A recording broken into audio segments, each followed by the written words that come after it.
Welcome.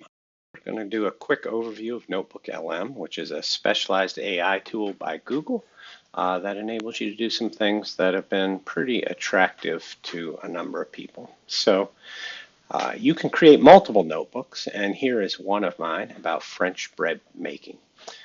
You'll note in the sources list here, I have a mixture of websites and PDFs. I also have a mixture of French language and English language sources.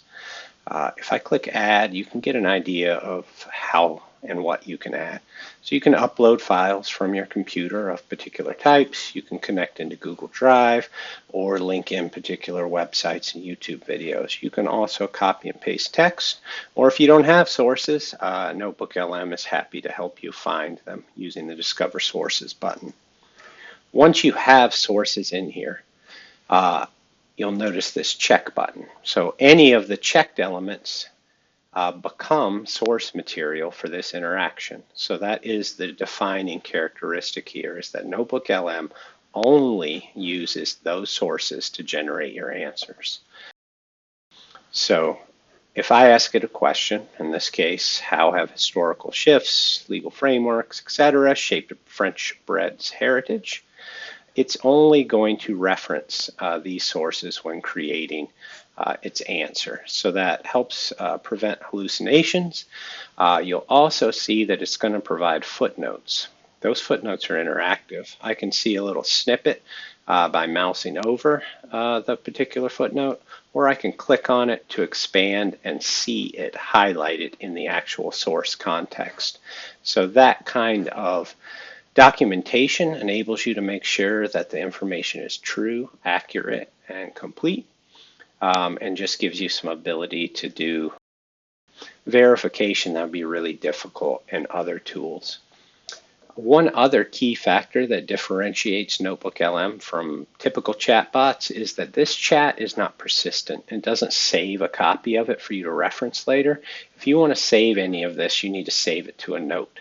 And those notes, as well as any content you generate in Studio, are over here, and they are saved unless you go in and delete them.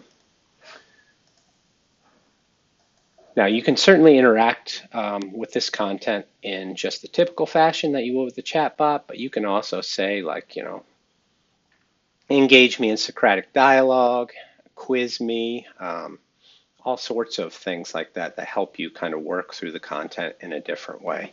And again, this checkbox series is what controls the sources that end up being referenced. So if I only want to talk, if I only want to interrogate or use these three documents for the source when I ask a question here or when I create something, I have the ability to control that. And that kind of granularity is really powerful and useful. The other piece that becomes interesting and engaging to lots of people is this idea of the studio elements. One of the more popular ones that got NotebookLM on the map was these audio overviews. And what happens here is it will create a podcast style audio overview of the content that you can download or we can play in here. So let's Bonjour à listen to a toutes. bit. Aujourd'hui, on s'attaque à un monument, un vrai symbole français, la baguette. Ah oui, la fameuse baguette. Reconnue par l'UNESCO fin. So you hear that. Two voices, very realistic sounding, very NPR style. And then that covers the material, kind of a summary. Same thing would happen with video overview, only with one voice and some images. You notice that one was in French. It's interesting to note that here under settings, you can determine your output language, and that's what shapes both your typing interactions as well as what language comes out in that audio. Now, unfortunately, when you set the output language, it happens for all of your notebooks rather than just one. So if you wanted to have just one notebook be in French, you'd have to kind of keep changing it each time you came in and out, and then change it back to English when you were in other notebooks. If you're sharing this with someone, they also on their side would need to change the output language. So it's set at the user level for all notebooks rather than at the notebook level for all users. That's important to note.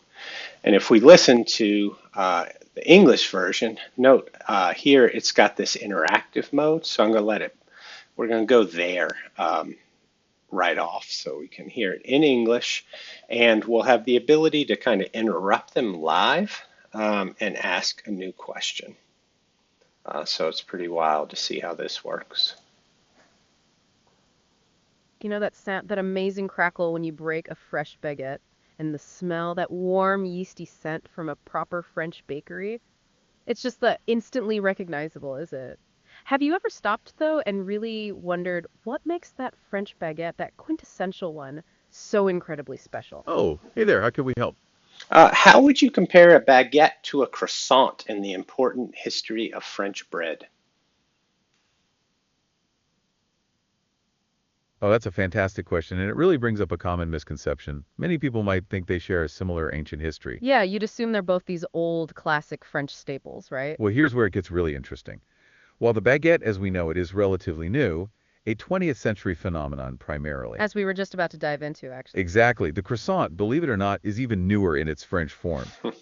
So pretty wild that that's possible, but you can have kind of those audio types of interactions. We've got interactive mind maps that we can create. I've got one here. These expand. You can download them. They are static images, so that's important to note. In the same way, you could download the audio and share it if you'd rather just share the created content.